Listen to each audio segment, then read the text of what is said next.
Hey everyone, I'm Monique, as most of you probably know. I started Smiles Alive around 2 years ago.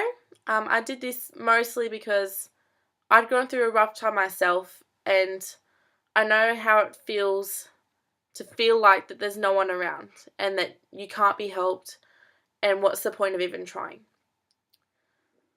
I started Smiles Alive basically to change that, because at the end of the day, there's so many people that go through it and they just, you know, keep it to themselves and they don't want to share it with anyone else. But if you were sick or you had a cold or you had a sore leg or something, you would go to a pharmacy or a doctor to go get fixed or helped, right? So I don't see why people would feel different if they had a mental illness.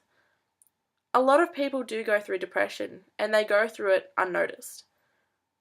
Sometimes it's because they don't realise that there's much going on. They don't take it seriously, like maybe it's just a phase, I'm just being irrational. And for some people, they're just ashamed or embarrassed or scared to even go seek help and just figure it'll go away eventually. Personally, I can guarantee you're going to feel a lot better just going to someone and talking about it and opening up to how you feel. It's nothing to be ashamed of. A lot of people go through it. Suicide is actually the leading cause of death in Australia for people under 44.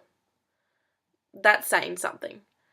That's saying to me it should be taken a lot more seriously than it is. So the purpose of this video isn't for me to sound like a hero or for you to think I'm some sort of god or anything. It's mostly because I want you to see that if I can open up, I want you to do the same. I want to encourage people to feel like they can go to someone and talk about it. They shouldn't keep it closed in and bottling it up, because that just does worse.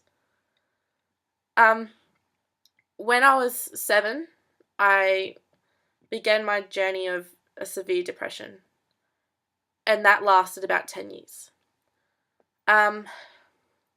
When I was 7, I felt like there was no one that understood what I was going through. I had some family issues at the time. It started off with a divorce, but our family just grew apart and I started questioning my place and I blamed myself, and really I'd end up just starting to hate myself all over. This led into other things, including I had an eating disorder for a little bit. Actually, I've not really told many people that. I don't even think my family know about that, because that was just something I kept to myself, and that was at a later stage. My mum said that I had a OCD issue as well at some point. Not many people know about that either. And I suffered from severe anxiety as well, which actually right now is the part I'm opening up to, because I still have anxiety. I'm not ashamed of it.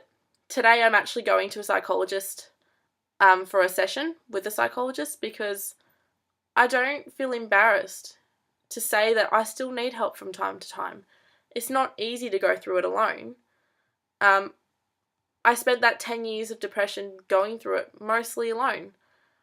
It wasn't until I was in the later years, around 14, that I found friends that were going through similar things, and I felt like, hey, I'm not alone. There's people that go through the same thing. Maybe it's curable. But during that 10 years, I just felt like that was me. That was my life, and that's just the way it's meant to be. It literally felt like I had a black cloud just hovering over me the whole time, and I felt so alone. I felt like no one understood me at all, like I was different, and I used to pray every night to God just to take me away. There are times where I actually tried to end my life, and I actually grew an addiction to harming myself, because I felt like there was no other way to get through it. I felt like there was no other way to get through it, and that was basically just my release. It felt like for me, this release from a life full of pain. And as much as some people might sit here and say that I'm selfish for harming myself because I'm affecting other people around me, or I'm selfish for trying to end my life because it'll affect other people. When you're in that stage, you don't really think about that. You're so caught up on how you feel, and you're in this dark place that you just don't really care. You don't care about anything else. You just want to go, and you feel like no one's actually going to care if you leave. And although that's not the truth, I had a loving family. My mum loves me very much. I have a great family that all look after me, and I have amazing friends that have been a sole reason for getting me through this, through all the dark times. But at the end of the day, it came down to me.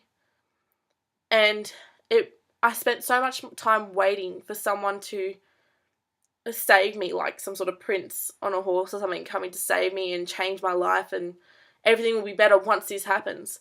That was the most dangerous risk of all, because I was just waiting and spending all those years waiting for something to change, but really it was me that had to change.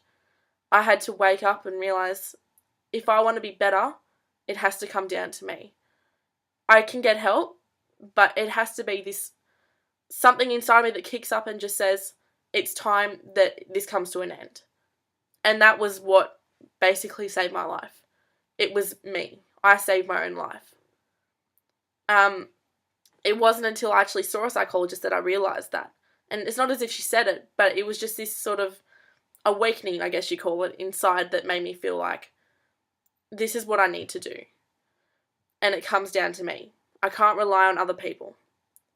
And I don't mean that in a bad way, like you can't rely on other people, but I mean it in the way that don't rely on someone else to make you happy. Because if you can't be happy with yourself at the end of the day, you know, that person might go away or something might happen to that person. Then what happens? If you're relying so heavily on someone else to make you happy, then you're not really, really happy at the end of the day. My anxiety still affects me in day-to-day life, but I have it under control at the moment. There are just some issues that I need to sort through revolving around my anxiety, but at the end of the day, that comes back down to me. And the reason I'm seeing the psychologist today is because I need a little bit of extra help. I just need some tips on, you know, how to fix it when I can feel it coming on. Because anyone who has anxiety probably knows what I mean by this. If not, then I'm sorry. But basically, it feels like you can feel it coming on, and you can start to feel the changes in your body. Some people start shaking. Some people just, their whole muscles tense up. They can't breathe properly, which is like me. And then they realize it starts to become a panic attack. So for me, going to a psychologist has actually helped me over the past couple of years, because I know when it's about to start, and I know some techniques to stop it before it escalates to the point where I'm lying on the floor, not being able to breathe, trying to yell out for someone to get me an inhaler.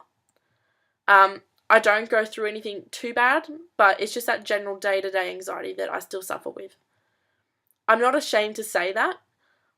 I don't expect to fix everything on my own, but it did come down to me. And it came down to me making the decision, I need to see someone, and I need help. And I don't want anyone else to feel like they should be embarrassed. I have a lot of friends that I've helped get through their depression and anxiety. I wouldn't go as far as saying I saved their life, because I don't think that's very true, although they might say it to me.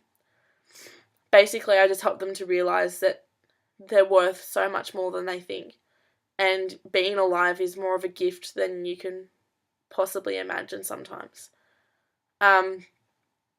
That's why I want to dedicate the rest of my life to helping people. I think I could make a big difference in some people's lives. Not saving lives, but help them to save their own lives. So after seeing this video, I hope that, you know, maybe someone out there, even if I just help one person, could say, maybe it's time for me to open up and go get some help. That's all I want from this video. I don't want, you know, a big bundle of sympathy from anyone, because really I'm a happy person. I'm so happy that I got out of that stage, and I never actually, 10 years of living through that, I never thought that I'd get out of it. I thought that was just life. I didn't know any better from the age of 7 to 17. So I just want to say thank you to the people who made me realise that life can be better and you don't have to live through that. And it's your choice at the end of the day what life you want to live. Thank you for listening to me.